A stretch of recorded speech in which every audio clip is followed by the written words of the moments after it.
நான் செய்த பொம்மையில் தன்மை இருக்கும் என்று எண்ணி என்னில் இருக்கும் நன்மையும் மேன்மையும் பாலாக்கிய பால் இருப்பினும் என் ஜீவனை கொண்டு என்னை சிவனாக்கிய இறைவன். என்னுள் நீ உன்னுள் நான் எந்தே உன் நேர்மை. இதை உணர்ந்தவன் சித்தன். அப்ப சித்தரன் யாரு? ஏக இறைவன். ஜீவன் சிவனானான். உலகின் ஒரே ஐயன் ஈசனும் இயேசுவும் அல்லாவும் ஒன்றே, சமம் கூட கிடையாது, ஒன்றே. சிவம் என்பது அனைவருக்கும் சமமே, நீயும் சிவமே. ஏன் இதெல்லாம் ஈஸியாக இருக்குது. அவர் எதையும் படிக்க சொல்ல போவோம், நம்ம அப்படி கையெடுத்து கும்பிடுவோம், அவர் இப்படின்னு வாரு, இல்லை டூ அப்படின்னு துப்பாரு, அப்படியே உங்கள் கருமாலாம் கழிஞ்சிடும். இவங்களுக்கெல்லாம் முன்னாடி செத்த விவேகானந்தர் நீங்கள் சித்தராக விட்டுங்க. புரியுதுங்களா? நீ மென்டல் ஆகிறதும் இல்லை இன்னொருத்தர் உனக்கு மென்டார் ஆகிறதும் ரொம்ப சிம்பிள். நிறைய படிச்சுட்டு ஒன்றுமே செய்யலாம் மென்டல் ஆகிடுவேன். படிச்சுட்டு ஒரு விஷயத்த செஞ்சனா நீ படித்த அந்த விஷயம் உனக்கு மென்டாராக மாறும். உன்னை காப்பாற்றிக்கிறதுக்கான சக்தி உனக்குள்ளேயே படைப்பால பிறப்பால பிறந்ததிலிருந்து உன்னை விட்டு பிரியாம இணை பிரியா சக்தியா இறைவன் உன்னோடு உயிராக இருக்கிறான் என்பதை உணர்வதே சித்தத்தில் முதல் ஞான சித்தம். ரொம்ப இயல்பானது, ரொம்ப எளிதானது. சிவத்தை அறிவது இனியதில் இனியது. சிவத்தை அறிவது இனியதில் இனியது, எளியதில் எளியது, அரியதில் அரிய. சிவத்தை அறிவது எளியதல்ல. அப்ப நீங்க போற ரீசன் என்ன? பயம், இல்ல ஆசை, இல்ல தேவை, உன்னோட வலி, மன வலி, உடல் வலி, பொருளாதார கஷ்டம். எங்கேயாவது போனா கிடைச்சிடாதா அப்படின்னு போறதாலேயே கிடைக்க வேண்டியது தள்ளி போதுன்னு தெரிஞ்சுட்டா. ஆனால் வேலை செய்யாமல் குடும்பத்தை விட்டுட்டு சிவனுக்கு இப்போ சேவை செய்கிறோன்னு போகிறவங்க இவங்ககிட்ட போய் பிளெஸிங் வாங்குறத பார்த்தா எனக்கு கஷ்டமாக இருக்கும். ஏன்னா நீ தான் இந்த கடன்லையும் இந்த பிரச்சனைலையும் குடும்பத்தோட வாழணும்னு உயிரோடு இருந்து சாதிக்க ஆசைப்படுற நீ தான் அந்த சித்தர். ஆனால் ஏதோ ஒரு பூஜை பண்ணுறேன், மந்திரம் பண்ணுறேன், கயிறு கட்டுறேன், இல்லை தாயத்து கொடுக்குறேன்னா இவங்க கண்டிப்பாக சித்தர்கள் கிடையாது. பாசிபிலிட்டியே கிடையாது. இல்லை ஏதோ ஒரு பர்டிகுலர் இடத்துல போய் உட்காந்துட்டு இந்த இடத்துல தான் எனக்கு தீட்சை தந்தாங்க, இந்த இடத்துல தான் எங்கள் ஒரு கடவுள் சக்தி இருக்குன்னு சொன்னால் அவங்களும் சித்தர் கிடையாது. ஒரு பர்டிகுலர் இடத்துல கடவுள் சக்தி இருக்க வாய்ப்பே கிடையாது. கடவுள் சக்தி இல்லாத இடமே கிடையாது. அதனால தான் அன்பும் சிவனும் இரண்டென்பார் அறிவில்லார், அன்பே சிவனாகும் என்று அறியாதார். இது அப்படியே இருக்கு. அப்போ இவங்க 3 பேருமே ஒரே ரிலீஜனை தான் டீச் பண்ணாங்க. அந்த ரிலீஜன் பேர் not even love, not even God, love of God. வணக்கம் குருஜி. நானும் என் அண்ணனும் அமெரிக்காவில் செட்டில் ஆகி பல வருஷம் ஆகுது. எவ்வளோதான் சம்பாதிச்சாலும் எதுவுமே சேர்க்க முடியல. குடும்பத்தில் மன நிம்மதி இல்லை. சித்தர் கோயில் ஜீவ சமாதிக்கு போனால் எல்லாம் சரியாகும்னு சொன்னாங்க. ஆனால் அப்படி எதுவுமே நடக்கலை. நேரமும் செலவும் தான் விரயம். இந்த சித்தர்கள் எல்லாம் உண்மையா இல்லை போலியா? இறைவன் இருக்காரா? என் கஷ்டம் தீர என்ன வழி? நன்றி குருஜி. சித்தர்கள் போலியாக இருக்கிறதுக்கு வாய்ப்பு கிடையாது. ஆனால் போலியான சித்தர்கள் நிறைய பேர் இருக்காங்க. இப்போது நமக்கு சித்த மருத்துவம்னே ஒன்று இருக்குன்னா சித்தர்கள் போலின்ற மாதிரி ஆகிடும் இல்லைங்களா? ஆனால் சித்த புருஷர்கள் அப்படின்னு ஒரு வார்த்தை தமிழ் பேசவே சொல்கிறது. இங்கிலீஷில் எப்படி சொல்லுவோம்? நீங்கள் தான் அரைவ் பண்ணிக்கணும். ஒரு enlighten being with practical wisdom to uplift the human life அப்படி வச்சுக்கலாமா? இது நீங்கள் அப்படியே enlighten being with practical wisdom to uplift the human life, அவ்வளோதான். இல்லைனா குவாலிட்டி ஆஃப் ஹியூமன் பீயிங் அப்படி வச்சுக்கோங்க. இப்போது ஒரு மருத்துவர், போலி மருத்துவர் இந்த உலகத்தில் இருக்காரா இல்லையா? நிறைய பேர் இருக்காங்க. அப்போ போலி மருத்துவர்கள் இருக்காங்களா இல்லையா? இருக்காங்க. அப்போ மருத்துவம் போலி ஆகிடுமா? என்றைக்குமே கிடையாது. மருத்துவர் போலியாக இருக்கிறதால மருத்துவம் போலி ஆகிடாது. அப்போது சித்தர்கள் இப்போ நிறைய பேர் நீங்கள் போய் பார்த்தது உங்கள் தப்பு. எந்த சித்தரும் உங்கள் வீட்டுக்கு வா நான் சித்தர் வந்துட்டேன்னு சொல்ல நான் இதில் ஒத்துக்கவே மாட்டேன். சித்தர்கள் யாரும் உங்களை ஏமாத்தலை. இன்ஃபேக்ட் நிறைய பேர் சாமியார்கிட்ட ஏமாந்துட்டேன்னு சொன்னாலும் எந்த சாமியாரும் உங்கள் வீட்டுக்கு கதவு தட்டி வாங்க வாங்க ஏமாந்துருக்குன்னு சொல்லலை. உங்களுக்கு ஈஸியாக ஓசியாக நீங்கள் லேசியாகவே இருக்கணும். ஆனால் ஒரு நல்ல லைஃப் நான் ஆசைப்பட்டதால் பண்ணுற குரங்கு வேலை தான் இதெல்லாம். இப்போ இதனால் என்ன ஆகுது? சித்தர்கள் பொய்யா உண்மையான்ற டாப்பிக்கை மீறி ரொம்ப லாஜிக்கலாக உங்களுக்கு புரிகிற மாதிரி பார்ப்போம். இந்த ஜீவ சமாதி சித்தர்கள் இங்கெல்லாம் யார் போவா? பேசிக்கலி எனக்கு ஏதோ ஒரு கஷ்டம் இருக்குது, அந்த கஷ்டத்தை நான் ஒரு இடத்துக்கு போனோன்னா அதை தீர்த்துருவாங்கன்னு நினைக்கிறேன். இதுதான் பாயிண்ட்டு. நிஜத்தில் சித்த மருத்துவம் யாருக்கெல்லாம் ஒர்க் ஆகும்? எல்லாருக்கும் ஒர்க் ஆகும். அப்போ சித்தரை கிறிஸ்டினும் ஃபாலோ பண்ணுறாங்க, முஸ்லீமும் ஃபாலோ பண்ணுறாங்கன்னு சொல்லிக்கலாமா? அதான் அர்த்தம். ஆனால் ஏதோ ஒரு பூஜை பண்ணுறேன், மந்திரம் பண்ணுறேன், கயிறு கட்டுறேன், இல்லை தாயத்து கொடுக்குறேன்னா இவங்க கண்டிப்பாக சித்தர்கள் கிடையாது. பாசிபிலிட்டியே கிடையாது. இல்லை ஏதோ ஒரு பர்டிகுலர் இடத்துல போய் உட்காந்துட்டு இந்த இடத்துல தான் எனக்கு தீட்சை தந்தாங்க, இந்த இடத்துல தான் எங்கள் ஒரு கடவுள் சக்தி இருக்குன்னு சொன்னால் அவங்களும் சித்தர் கிடையாது. ஒரு பர்டிகுலர் இடத்துல கடவுள் சக்தி இருக்க வாய்ப்பே கிடையாது. கடவுள் சக்தி இல்லாத இடமே கிடையாது. இதை நம்ம ஆழமாக புரிஞ்சுக்கணும். அதை மீறி நான் என்ன பண்ணுறேன், நான் ஒரு பவர் கிட்ட போகிறேன். அது இன்னும் ஒரு பவர் ஏ. இந்த பவர் கிட்ட போகிறேன். இந்த பவர் கிட்ட இருக்கிறதோட ஒரு ஹையஸ்ட் பவர் பி கிட்ட இருக்கு. இப்போ 2 பவர் எனக்கு அவைலபிளாக இருக்கும் போது ஒரு புத்திசாலி எந்த பவர் கிட்ட போகணும்? உங்களுக்கு 2 ஆப்ஷன் இருக்குது. ஒரு பர்சன் ஏ, பர்சன் பி, 2 மைண்டில் ஞாபகம் வச்சுக்கோங்க. பர்சன் ஏ கிட்ட போனால் உங்களுக்கு வந்து ஒரு 10 யூனிட் பவர் கிடைக்கும். பர்சன் பி கிட்ட போனால் உங்களுக்கு 100 யூனிட் பவர் கிடைக்கும். இப்போ ரெண்டுமே சொன்ன உடனே எந்த பர்சன் கிட்ட போகிறது நியாயம்?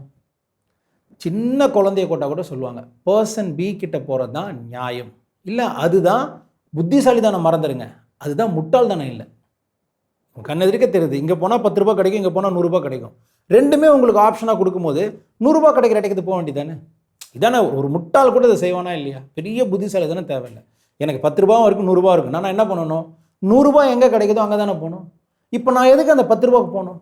தேவையே இல்லையே. அப்போ இறைவனே உனக்கிட்ட டைரெக்டாக நீ காண்டாக்ட் பண்ணுறதுக்கான ஒரு ஆப்ஷன் இருக்கும்போது நடுவில் இந்த 10 ரூபான்றது சித்தர், அந்த 100 ரூபான்றது சிவன் அப்படி வச்சுக்கோங்க. இல்லை உங்களுக்கு அல்லா, இல்லை உங்களுக்கு ஜீசஸ், எல்லாமே வச்சுக்கோங்க. ஏன்னா கிறிஸ்டியன்ஸ்க்கும் அந்த நேச்சர் இருக்குது. நான் எவ்வளோ பேரை பார்த்துருக்கேன். ஏன்னா எல்லா மதமும் புரிஞ்சுக்கோங்க, மனிதர்களுக்காக ஒரு மனிதன் உருவாக்கப்பட்டது தான், இறைவன் உருவாக்கலை. இது மனசார நீங்கள் உணர்ந்துக்கணும். எல்லாருமே இறைவனோட குழந்தை தான் சொன்னார். முகமது அதை தான் சொன்னார். ஜீசஸ் வந்து கிறிஸ்டியானிட்டியை போதிக்கலை. உண்மையான கடவுளை உனக்குள்ளே உணர்ந்துட்டுனா நம்ம எல்லாரும் கிறிஸ்டின் தான் சொன்னார். இல்லை அகத்தியரோ, திருமூலரோ, வள்ளலாரோ, இவங்களாம் வந்து எல்லாரும், இல்லை ஆதிசங்கரர் அத்வைத்தம் சொன்னார்.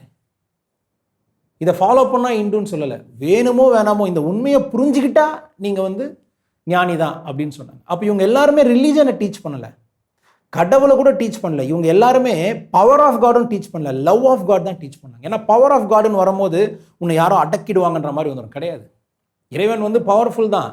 ஆனால் அதனால தான் அன்பும் சிவனும் 2 என்பார் அறிவிலார், அன்பே சிவனாகும் என்று அறியாதார். இது அப்படியே இருக்கட்டும். அப்போ இவங்க 3 பேருமே ஒரே ரிலீஜனை தான் டீச் பண்ணாங்க. அந்த ரிலீஜன் பேர் not even love, not even God, love of God. அதை மீறி கண்டிப்பாக நல்லா புரிஞ்சுக்கோங்க, ஃபேக் குரு வந்துட்டாங்க, ஃபேக் சாமியார் வந்துட்டாங்க, ஃப்ராடு சாமியார் வந்துட்டாங்க. என்னையே சாமியார்னு சொல்கிறோம் எவ்வளோ பேர் இருக்காங்க. உங்களுக்குள்ளேயும் உயிர் இருக்குன்னா எனக்குள்ளேயும் உயிர் இருக்குது. அப்போ எனக்கு மட்டும் ஒரு பவர் இருக்குன்னா அப்போ உங்களோட எனக்கு பவர் ஜாஸ்தின்னு ஆகிடும், இல்லை என்னோட உங்களுக்கு பவர் கம்மின்னு ஆகிடும். அதெல்லாம் கிடையவே கிடையாது.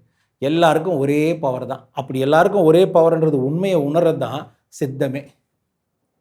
எவ்வளோ சித்தர் 3000 வருஷம் உயிரோடு இருந்ததாக சொல்கிறாங்க. இப்போ இருந்தாங்களா? 3 லட்சம் வருஷம் உயிரோடு இருக்கலாம்ல, இருந்து நம்மளையும் காப்பாற்றிட்டு போயிருக்கலாம்ல. அதெல்லாம் யாரும் உங்களை காப்பாற்ற போகிறதில்ல. உங்களை யாரும் காப்பாற்ற முடியாது, உங்களை யாரும் காப்பாற்ற தேவையில்லை. உன்னை காப்பாற்றிக்கிறதுக்கான சக்தி உனக்குள்ளேயே படைப்பால பிறப்பால பிறந்ததிலிருந்து உன்னை விட்டு பிரியாமல் இணை பிரியா சக்தியா இறைவன் உன்னோடு உயிராக இருக்கிறான் என்பதை உணர்வதே சித்தத்தில் முதல் ஞான சித்தம். அப்போ இதெல்லாம் இருப்பாங்களான்னு கேட்டால் இருக்காங்களா? நீங்களே யோசித்து பாருங்களேன்.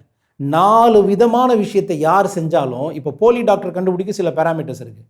இந்த 4 செஞ்சாலே அவன் வந்து ஸ்பிரிச்சுவல்ன்ற வேர்டே கொண்டு வர வேணாம். ஃபூல்ஸை யூஸ் பண்ணிக்கக்கூடிய ஒரு இன்டெலிஜென்ட் தான் என்னை பொறுத்த வரைக்கும். அந்த இன்டெலிஜென்ட் தான். அவன் கெட்டவன் நல்லவன்றது செகண்டரி. ஆனால் மற்றவன் முட்டாளாக இருக்கிறத யூஸ் பண்ண முடியுது. ஒரு மேக்ஸ் தெரிஞ்சவங்க கிட்ட போயிட்டு 3+3 9ன்னு சொல்லி தர முடியாது. அவனுக்கு மேக்ஸ் தெரியல, அதை அவன் யூஸ் பண்ணிக்கின்னு 3+3 9ன்னு சொல்லி தரான். ஆனால் 3+3 6ன்னு மேக்ஸ் தெரிஞ்சவனுக்கு தெரிஞ்சிடும் இல்லையா? இதை நிறைய பேர் புரிஞ்சுக்காம மக்களை வந்து நிறைய பேர் ஏமாத்திட்டாங்கன்றாங்க. மக்களை ஏமாத்திட்டான்னு சொல்கிறான், அவனும் ஒரு மக்கள் தானே. அப்போ அவன் லாஜிக் படியும் ஏதோ ஒரு பெரிய ஸ்பிரிச்சுவல் டீச்சர் இருக்கார், இல்லை ஒரு பெரிய என்லைட்டன் பீயிங் இருக்கார், அவர் எல்லாரும் ஏமாத்துறதா ஒரு மனுஷன் சொல்கிறான். இந்த மனுஷன் ஆனால் ஏமாறல. அப்போ இந்த மனுஷன் ஏமாறலன்னா ஏமாந்த மனுஷர்கள் அந்த சாமியாரோட அவன் மட்டன் மறந்துடுங்க, ஏமாறாத இவனோட முட்டாள் தான் அர்த்தம். அப்போ இந்த முட்டாள் அவனுக்கு அவைலபிளாக இருக்கிற வரைக்கும் இந்த பெரிய முட்டாள் இருக்கான் பாருங்க, அவன் இவனை யூஸ் பண்ணி தான் இருப்பான். அப்போ இறைவன் இருக்கானா இல்லையான்றது நீங்கள் தான் யோசித்து பார்க்கணும். ஆனால் சித்தர்கள் இருக்காங்களா இல்லையான்னு கேட்டால் தன்னை உணரத்துக்கு எஃபர்ட் எடுக்கிற எல்லாருமே சித்தர் தான். இந்த கோயிலில் போய் உட்காந்துருக்கவங்க அது மாதிரி உட்காறது தப்பு இல்லை. ஆனால் வேலை செய்யாமல் குடும்பத்தை விட்டுட்டு சிவனுக்கு இப்போ சேவை செய்கிறேன்னு போகிறவங்க, இவங்ககிட்ட போய் பிளெஸிங் வாங்கணும் பார்த்தா எனக்கு கஷ்டமாக இருக்கும். ஏன்னா நீ தான் இந்த கடன்லையும் இந்த பிரச்சனையிலையும் குடும்பத்தோட வாழணும்னு உயிரோடு இருந்து சாதிக்க ஆசைப்படுற பேர் நீ தான் அந்த சித்தர். ஏதோ ஒரு சித்தர் அவன் தான் உன் காலில் விழணும், ஐயா சாமி குடும்பத்தோட வாழ ஆசைப்படுறிய நீ தான் அந்த மகான் சொல்லணும். அப்போ நீ எந்த மகான் கிட்ட போனாலும் அவன் பெரிய ஆளான்னு எனக்கு தெரியாது, ஆனால் அவரோட நீங்கள் பெரிய ஆளுன்றது எனக்கு நிச்சயமாக தெரியும். அப்போ இந்த பாயிண்ட்டுக்கு வரும். எப்பவுமே பாருங்கள், ஏதாவது ஒரு மலை உச்சியில் போயிட்டு எனக்கு இறைவன் தீட்சை கொடுத்தான், எனக்கு இறைவன் அருள் கொடுத்தான், யாராவது ஒருத்தங்களும் எனக்கு நல்ல ஒரு மவுண்ட் ரோட்டில் வந்து எனக்கு இறைவன் எனக்கு தீட்சை கொடுத்துட்டாரு, அங்கே கோயில் கட்டணும்னு சொல்லுங்கள். இல்லை நல்ல ஒரு நல்ல வாக்கிங் போயிட்டே இருக்கிற ஒரு நாள் ஒருத்தர் டக்குன்னு பார்த்தா போட் கிளப்பில் ஒரு பெரிய இடத்துல அப்படியே சிவன் யானை வந்துடுச்சு. இந்த இடத்துல அந்த இறை சக்தி இருக்குது, இந்த இடத்துல கோயில் கட்டணும்னு சொல்லுங்கள். கழுத்தா மட்டும் போனாங்க. இல்லை ஒரு பெரிய ஃபாரின் கண்ட்ரிக்கு போய்ட்டு சொல்லுங்கள், யூஎஸ்கோ இல்லை யூகேலையோ, அங்கே ஒரு நல்ல ஒரு டைம் ஸ்கொயரில் போயிட்டு இங்கே எனக்கு சிவனை உணர்ந்துட்டேன், இந்த இடத்துல தான் அந்த சிவசக்தி இருக்குன்னு சொல்லுங்கள். இல்லை இந்த இடத்துல ஒரு அம்மனை உணர்ந்துட்டேன் அப்படின்னு ஒரு கோயில் கட்ட சொல்லுங்கள். ஒன்றுமே பண்ண முடியாது. ஏன்னா அதெல்லாம் ரிஜிஸ்டர்டாக ப்ராப்பராக டாக்குமெண்டட் ஏரியா. இவனுங்க கரெக்டாக எவனுக்கும் சொந்தம் இல்லாத ஒரு மலை உச்சிலையோ இல்லை காட்டில் ஏதோ உள்ளே போயிட்டோ இங்கே நான் கடவுளை உணர்ந்துட்டேன்னுவான். யாராவது கேட்க முடியுமா? கடவுளை நீங்கள் பாத்ரூமில் கூட உணரலாம். ஏன்னா கடவுள் இல்லாத இடம் இல்லை, நீக்கமர நிறைந்திருக்கும் பேராற்றல். அப்போ இந்த மாதிரி சொன்னாலே ஃப்ராடான்னு தெரியாது, ஆனால் உண்மை கிடையாது. அது இத்தனை வருஷமாக நிறைய பேர் இருந்திருக்காங்க. ஏதாவது ஒரு இடத்துல போய் உட்காந்தோடனே இந்த இடத்துல அந்த சக்தி இருக்குது, இந்த இடத்துல நான் ஒரு சிவனை பார்த்தேன், இந்த இடத்துல ஒரு சக்தி இருக்குது, அதெல்லாம் ஒன்றும் கிடையாது. அப்படி இருந்தால் வள்ளலார் ஏதாவது ஒரு பர்டிகுலர் இடத்துல தான் இறைவன் இருக்குன்னு சொல்லியிருக்க மாட்டாரா? சாய்பாபா பர்டிகுலர் இடத்துல தான் இறைவன் இருக்குன்னு சொல்லியிருக்க மாட்டாரா? ஆதிசங்கரர் சொல்லியிருக்க மாட்டாரா இந்த இடத்துல இவனுங்களெல்லாம் இப்போ சுற்றி இருக்கானுங்களே இவர்களோடவா இவனுங்க பெரிய புத்திசாலிங்க? சத்தியமாக கிடையாது. இதே நான் சொல்லுவேன் ஆணித்தனமா. அப்போ இது வரைக்கும் இங்கே நாங்கள் அந்த மாதிரி கோயில் நம்பி போனது, சித்தர்கள் இந்த இடத்துல இருக்காங்கன்னு நினச்சது ஸ்வாஹா. இறைவன் அப்படி கிடையவே கிடையாது, சத்தியமாக கிடையாது, பாசிபிலிட்டியே கிடையாது. நல்லா யோசித்து பாருங்க.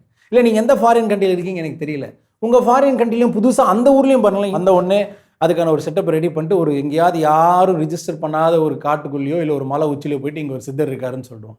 ஏன் பக்கா மெயின் ரோட்டில் சென்டர் ஆஃப் த சிட்டியில் இருக்க மாட்டாங்களா? ஏன் இருக்கக்கூடாது? இறைவன் எல்லா இடத்துலையும் இருப்பான். அப்படி அங்கே இருக்க மாட்டார்னு நினச்சனா அப்போ நம்ம வாழ்கிற இடம் இறைவனுக்கு ரீச் பண்ண முடியாத இடம்னு அர்த்தம் ஆகிடும். இதுதான் அவங்களுடைய ப்ராசஸ். செகண்டு, ஏதாவது ஒரு குருஜி பேரை சொல்லிப்பான், இல்லை ஏதாவது ஒரு குருமார பேர் சொல்லுவோம். எனக்கு அப்படியே அந்த குரு எனக்கு அப்படியே காட்சி தந்தார். நான் அப்படியே ரொம்ப டீப்பாக நான் ஒரு பல வருஷம் அப்படியே காட்டில் நடந்துகிட்டே இருந்தேன். காட்டில் வரும்போது எனக்கு ஒரு வாய்ஸ் கேட்டுச்சு. கேட்டதெல்லாம் பாருங்களேன் ஆம்பளை வாய்ஸாக தான் இருக்கும். எந்த ஒரு பெண் குருஜி வாய்ஸை கேட்டதாக சொல்லவே மாட்டாங்க. இல்லை இமயமலைக்கு போகும்போது அங்கே நான் ஒரு பெரிய ஒரு ஒரு அவதாரை பார்த்தேன், ஒரு பாபாஜியை தப்பு இல்லை, இவங்களாம் இருந்திருக்கலாம். ஆனால் அவங்க இமயமலையிலே இருந்துருவாங்க நம்ம சொல்கிறதுக்கு நமக்கு உரிமை கிடையாது, பாசிபிலிட்டியே கிடையாது. நான் எவ்வளோ பேரை பார்க்குறேனே, ஹைதராபாடு, பெங்களூரு, தமிழ்நாட்டில் சின்ன சின்ன வாண்டுங்களாம் வந்துட்டாங்க. எவ்வளோ பேர் நான் போனேன், அப்படியே எனக்கு அங்கே ஒரு குருஜி வந்தார், என்னை கூப்பிட்டு பேசினார் அப்படின்னு சாதாரணமாக சொல்கிறாங்க. பெங்களூரில் 13 வயசு பையன், அவனை வச்சு எவ்வளோ பிஸ்னஸ் நடக்குது.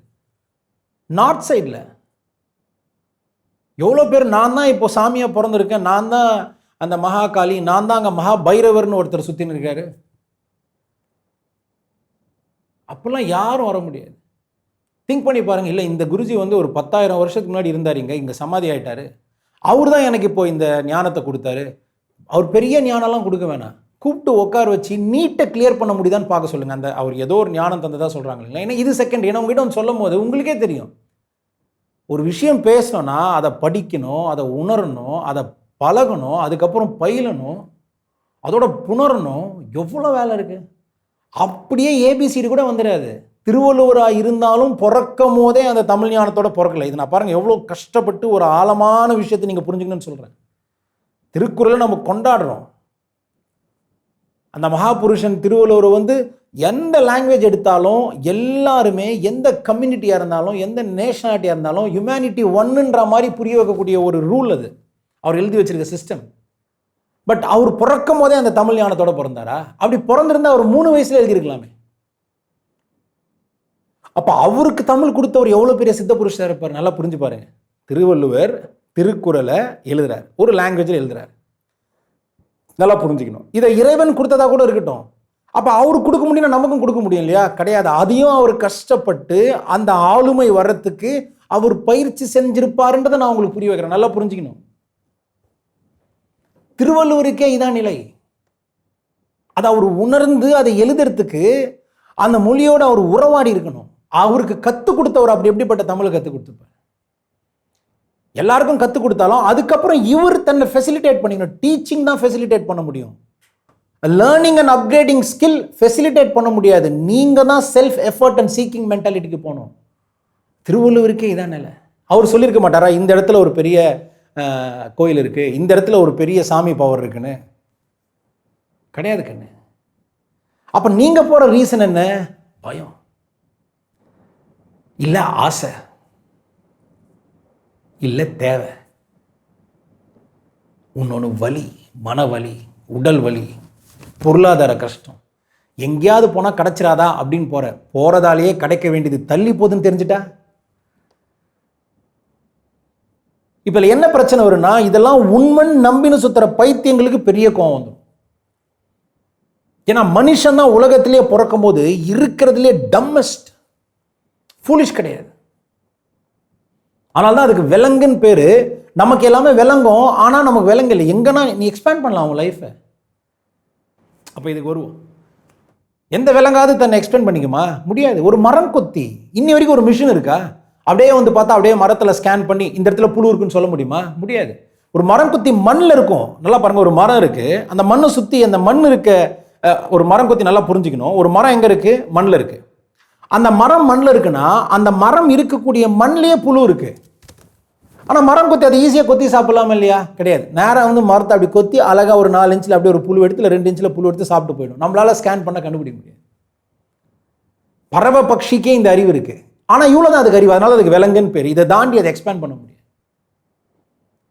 ஒரு கிங்ஃபிஷர் அப்படியே உட்காந்து பார்த்துங்க. திருவண்ணாமலாம் உட்காந்துக்கும் போது குட்டி அப்படியே அந்த குளத்தில் அப்படியே உட்காந்து, உங்களுக்கு கிங்ஃபிஷர்னா வேற ஏதாவது ஞாபகம் வரும். அதான் நியாயம். பட் இந்த கிங்ஃபிஷர் ஞாபகம் வச்சுக்கோங்க. அப்படியே வந்து உட்காந்து இருக்கும்.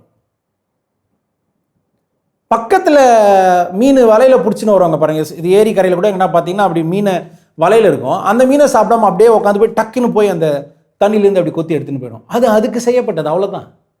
விலங்கு அதை மீறி வளராது. ஆனால் உங்களுக்கு பிறக்கும் போது எதுவுமே தெரியாது. நான் ஒரு சுத்தமான தமிழ் ரத்தத்துக்கு பிறக்கிறேன் அப்படின்னு நான் சொன்னாலும் எனக்கு பிறக்கும் போது தமிழ் தெரியாது, கற்றுனா தான் தெரியும். இல்லை, என் உடம்புல அப்படியே சான்ஸ்கிரிட் ஊறி இருக்கு, பிறக்கும் போதே சான்ஸ்கிரிட் வராது, கற்றுனா தான் தெரியும். இல்லை, எனக்கு பிறக்கும் போதே அப்படியே நான் ஹிந்தி தெரியும் தெரியாது, இங்கிலீஷ் தெரியும் தெரியாது, மேண்டரின் தெரியும் தெரியாது, எந்த லாங்குவேஜும் தெரியாது. கற்றுக்கிட்டா தான் லாங்குவேஜே தெரியும். அந்த லாங்குவேஜ் வச்சு நான் நாலேஜை கற்றுக்கணும். இப்படி தான் ஞானம் வளரும். அப்போ நீங்கள் தான் இதை புரிஞ்சுக்கணும். ஆஹா, அப்போது இது ஒரு 5 ஸ்டார் ஹோட்டலுக்கு போகிறேன், 5 ஸ்டார் ஹோட்டலுக்கு போய்ட்டு உங்ககிட்ட ஒரு இன்டர்நேஷனல் ஸ்டார் ஹோட்டலில் உட்காந்துருக்கேன் நான் யூஎஸில். இந்த இடத்துல ஒரு சிவனல் இருக்குது, கோயில் கட்டுறேன்னு சொன்னால் எல்லோரும் ஹெல்ப் பண்ண வேண்டியதானே? பொழப்ப பாருங்க சார், தேவையில்லாமல் அப்படின்டுவான்.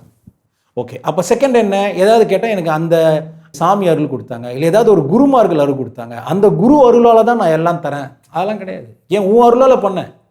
அந்த குரு அருளால் இவன் செய்கிறானா, இவனுக்கு அருள் தரக்கூடிய குருவுக்கு அந்த அருள் யார் தந்தா?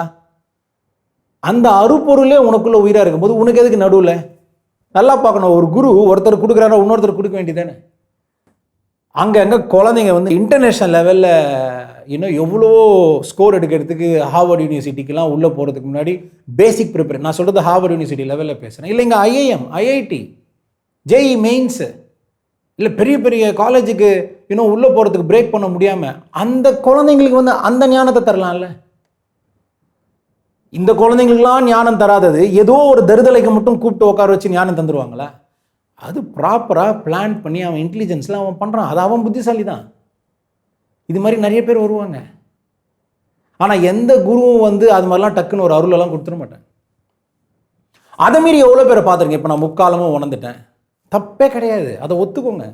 முக்காலமும் உணர்ந்துட்டேன்னு சொன்னோடனே நேராக போய் உட்காந்துட்டு 10th எக்ஸாமோடைய கொஸ்டின் பேப்பர் கேளுங்க. அவனுக்கு ஒரு தயிரும் தெரியாது.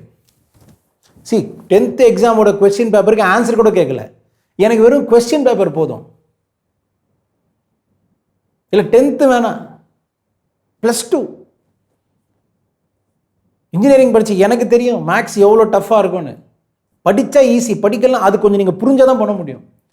3rd செமஸ்டர் மேக்ஸ் மட்டுமாவது மண்டையில் இறக்க சொல்லுங்க, ஒன்றுமே பண்ணாமல். இதெல்லாம் வேற, இந்த அறிவு வேற. இந்த அறிவே தராத அந்த இறைவன் அந்த அறிவை சத்தியமாக தரமாட்டான். ஆனால் உனக்கு எப்படி தெரியுமா இருக்கும்? இல்லை தந்துட்டான்னு இருக்கும். உங்களுக்கு அதுலேருந்து வெளியே வர முடியாது. ஏன்னா நல்லா இருக்கும் அது கேட்கவே, அப்படியே குண்டலினி, அப்படியே சுண்டலி, அப்புறம் இறைவனை நான் உணர்ந்துட்டேன் அப்படின்னு. அதனால் அந்த ஏமாத்துறவங்க ஃபஸ்ட்டு ஏதாவது ஒரு இடத்துல போய் பண்ணியிருப்பாங்க. செகண்ட், எனக்கு ஏதாவது குருமார்கள் தந்துட்டாங்கன்னுவாங்க. இல்லை எனக்கு மட்டும் ஞானத்தில் பேசினான்னுவாங்க. இது பாஸ்டர்ஸும் பண்ணுறாங்க. கிறிஸ்டியானிட்டியை வந்து அவ்வளோ ஒரு பியோர் லவ்வை ஜீசஸ் சொல்லி வச்சிருக்காரு. இன்றைக்கும் ஒரு ட்ரூ கிறிஸ்டின்ஸ் நிறைய பேர் இருக்காங்க. ஆனால் கிறிஸ்டியானிட்டின்ற பேர்லேயே கடவுள் என்கிட்ட பேசினாரு, கடவுள் இதான் எனக்கு சொன்னாருன்றாங்க. இதை நான் உங்களுக்கு தான் சொல்கிறேன். ஏன்னா சிலர் என்ன பண்ணுவான், சித்தருக்கு சுற்றிட்டு கடைசியில் வேற ஒரு கடல்கிட்ட போகலான்னு கிடையாது. அப்போ சித்தரன் யார்? ஏக இறைவன், ஜீவன் சிவனானான்.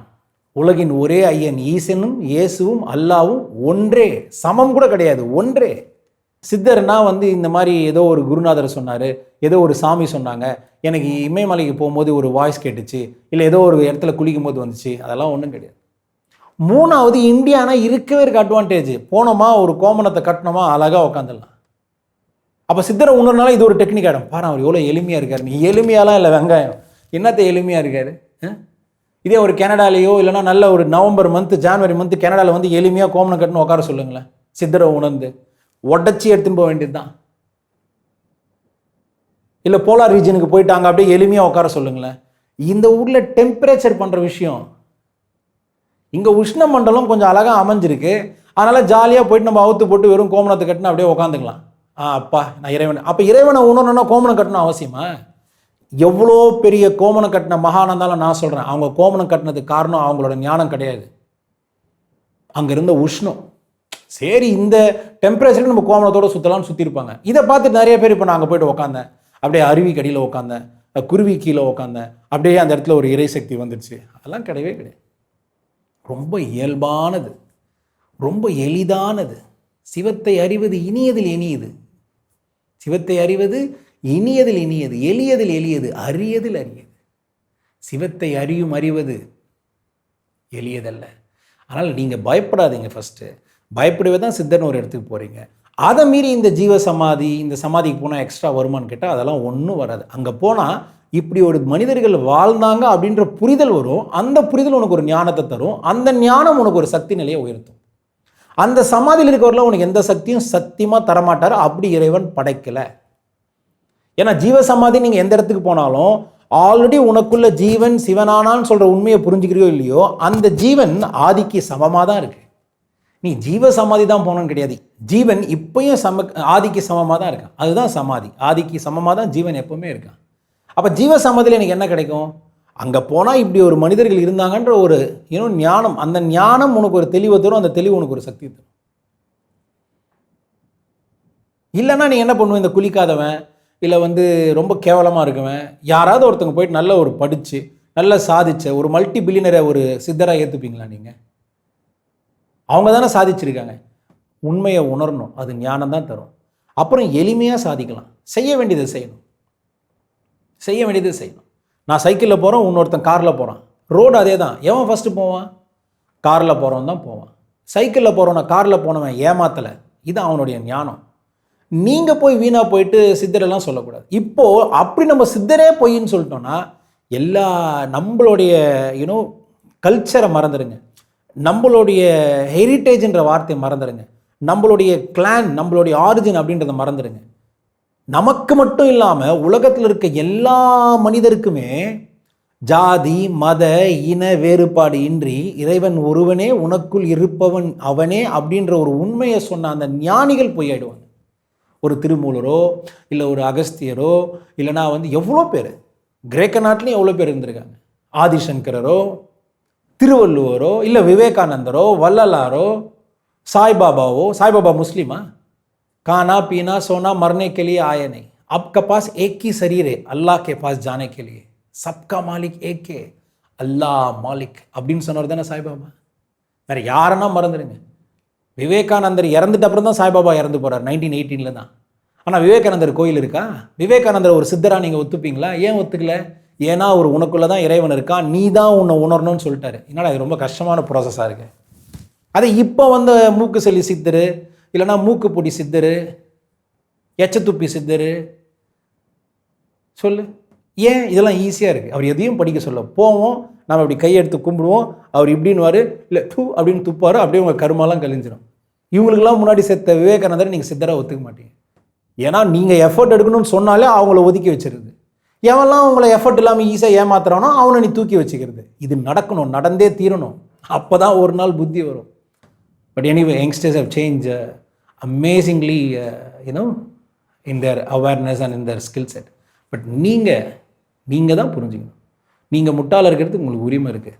ஆனால் இதனால் சித்தர்கள் போய் ஆகிடாது. இவங்க சொன்ன உண்மைலாம் ஒரே ஒரு உண்மை தான். அப்போ சித்தர்ன்றது யாரு? எனக்கு பவர் இருக்கு அப்படின்னு சொன்ன மனிதர்கள் கிடையாது கண்ணு. எனக்கு இருக்க அதே பவர் தான் உனக்குள்ள இருக்கு. அப்படி இருந்தால் தான் அது பேர் சிவம்.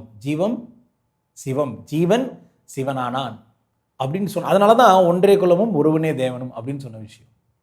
எல்லாரும் இறைவனுடைய குழந்தைகள் தான் அப்படின்னு இஸ்லாத்தில் முகமது ஐயா சொன்ன விஷயம் தான். ஜீசஸும் சொன்ன விஷயம் அதே தான். இதெல்லாம் தான் இவங்களாம் தான் அந்த சித்த புருஷன்னா யார்? உனக்குள்ளேயே அந்த சித்தம் இருக்குன்னு சொன்னவங்க தான். அவங்களுக்கு எக்ஸ்ட்ரா பவர் இருக்குது. நான் என்றைக்குமே அவங்க நம்மளோட நல்ல வாழ்க்கையை வாழ்ந்துட்டு போயிருக்காங்க, நம்மளோட ஒரு ஞானத்தில் உயர்ந்திருக்காங்க. ஆனால் பவர் இறைவன் சக்தின்னு வரும்போது உனக்கு அவங்க நடுவில் உனக்கு யாருமே ஒரு மென்டார் தேவை, புரோக்கர் தேவையில்லை. அந்த மென்டாராக நீ இப்போ இருக்கவங்க யாருன்னு பார்க்கலாம். இல்லை உனக்கு ஒரு புக்கு மென்டார். இப்போ திருக்குறள் படிக்கிறீங்க, அங்கே திருவள்ளுவர் உனக்கு மென்டாராக மாறிடுவார். ஆனால் எப்போ மென்டார் ஆவார்னா படித்ததால கிடையாது. நீ வெறும் ஒன்றுமே பண்ண படிச்சேன்னா நீ மென்டல் ஆகிடுவேன். படிச்சுட்டு அதை அப்ளை பண்ணால் தான் நீ படித்த அவங்க உனக்கு மென்டார் ஆவாங்க. புரியுதுங்களா? நீ மென்டல் ஆகிறதும் இல்லை இன்னொருத்தர் உனக்கு மென்டார் ஆகிறதும் ரொம்ப சிம்பிள். நிறைய படிச்சுட்டு ஒன்றுமே செய்யலாம் மென்டல் ஆகிடுவேன். படிச்சுட்டு ஒரு விஷயத்தை செஞ்சனா நீ படித்த அந்த விஷயம் உனக்கு மென்டாராக மாறிடும். எது எப்படி? ஏன்னா இது எங்கே தெரியுமா போய் சொல்லணும்? இது என்ன ஏன் ஆசையா? அதனால தான் கிருஷ்ணர் கூட பகவத்கீதா அர்ஜுனனுக்கு சொன்னார். உதவகீதா நிறைய பேர் படிக்க மாட்டாங்க. கிருஷ்ணர் கடைசி மூச்சில் பண்ண விஷயம் உதவகீதா தான். எல்லாருக்கும் உதவியாகவும் இருந்திருக்கு, அவர் ஃப்ரெண்டு உதவாக்கும் சொல்லியிருக்காரு. அந்த உதவாக்கும் நான் இப்படி தான் எப்பவுமே சொல்லுவேன், உதவாக்கரையாக வாழக்கூடாதுன்னா அந்த உதவுற மாதிரி இருக்க உதவகீதா படித்தாலே போதுமே. அப்படியாப்பட்ட கிருஷ்ணரை பற்றி பேசலையே நீ இறைவன். அதனால தான் அந்த உதவகீதாவில் 3 ஆஸ்பெக்ட் வரும். ஃபஸ்ட்டு ஆஸ்பெக்டே அவதூத கீதா. ஆனால் அவதூத கீதா கொடுத்தது தத்தேத்ரியா தான். ஆனால் தத்தேத்ரியா கொடுத்ததை கிருஷ்ணர் உதவா கொடுக்குறாருன்னா அப்போ உதவாக்கும் கிருஷ்ணருக்கும் முன்னாடியே தத்தேத்ரியா இருந்ததா ஒரு கணக்கு வந்துருமா? அப்போ சிவனை பற்றி அவர் பேசலை. சிவனை உணர்ந்த ஒரு மனிதர் எல்லாருமே சிவம் சொன்ன அந்த அவதூத கீதாவை கிருஷ்ணர் யாருக்கு தராரு? உதவ கீதான்றது 3 ஆஸ்பெக்ட். அதில் அவதூத கீதா வந்துடும், பிக்ஷு கீதா வந்துடும், அம்ச கீதா வந்துடும். அந்த நல்லா புரிஞ்சுக்கணும். தத்தேத்ரியா கொடுத்த அந்த அவதூத கீதான்றது என்ன? சிவம் என்பது அனைவருக்கும் சமமே, நீயும் சிவமே. ஆஹா, இதை நீ உணரணும் கண்ணு. நீ முக்காலமும் உணர தேவையில்லை, எக்காலமும் நன்னா இருப்பன்னு உணர்ந்தா போதும். இவ்வளோதான் சித்தர். நீ முக்காலமும் உணர தேவையில்லை, இறைவன் என்னோட இருக்கிற வரைக்கும் எக்காலமும் நல்லா இருப்புன்னு தெரிஞ்சா போதும். அப்படியும் உணரலைன்னா கடைசியாக ஒரு 3 விஷயம் சொல்லி முடிக்கிறேன். திரும்ப திரும்ப கேளு, திரும்ப திரும்ப கேட்காத, கேட்டது திரும்ப திரும்ப உணர முடியுதான்னு பாரு. ஒரு வாட்டி உணர்ந்துட்டா நீ திரும்பவும் இந்த தப்பு செய்ய மாட்ட. திரும்பின இடம்லாம் உனக்கு நல்லதாக நடக்கும். நான் செய்த பொம்மையில் தன்மை இருக்கும் என்று எண்ணி என்னில் இருக்கும் நன்மையும் மேன்மையும் பாலாக்கிய பாவினான். இருப்பினும் என் ஜீவனை கொண்டு என்னை சிவனாக்கிய இறைவன் நீ. என்னுள் நீ, உன்னுள் நான், எந்தே உன் நேர்மை. இதை உணர்ந்தவன் சித்த. நான் என்பதே நீ என்பதை உணர்ந்த நொடியில் இருந்து என் வாழ்வில் ஏக்கமோ தயக்கமோ மயக்கமோ கலக்கமோ இல்லை. என் நோக்கங்கள் நிறைவேறுவதற்கான ஊக்கமும் ஆக்கமும் எப்போதும் நிறைந்திருக்கும் என்பதில் ஐயமேதும் இல்லை. அதுல சந்தேகமே வரக்கூடாது. இது எதுவுமே புரியலனாலும் உனக்குள்ள நீயே சொல்லிக்கோ, ஈசா நான் உன்னோடு இருப்பதை நான் அறியும் வரை. யார் யார் அறியணும்னு புரிஞ்சுக்கும். ஈசா நான் உன்னோடு இருப்பதை நான் அறியும் வரை நீ என்னோடு இருப்பதை அறியாமல் இருக்கும் அறியாமையை அகற்றும் வரம் தருவாய், அகற்றும் வரம் தருவாய். போதும் கண்ணு, எதுவுமே புரியலனாலும் இது ஒன்றாவது தினமும் சொல்லி பழகு. ஈசா நான் உன்னோடு இருப்பதை நான் அறியும் வரை நீ என்னோடு இருப்பதை நான் அறியாமல் இருக்கும் அறியாமையை அகற்றும் வரம் தருவாய், அகற்றும் வரம் தருவாய். அகம் பிரம்மாஸ்மி.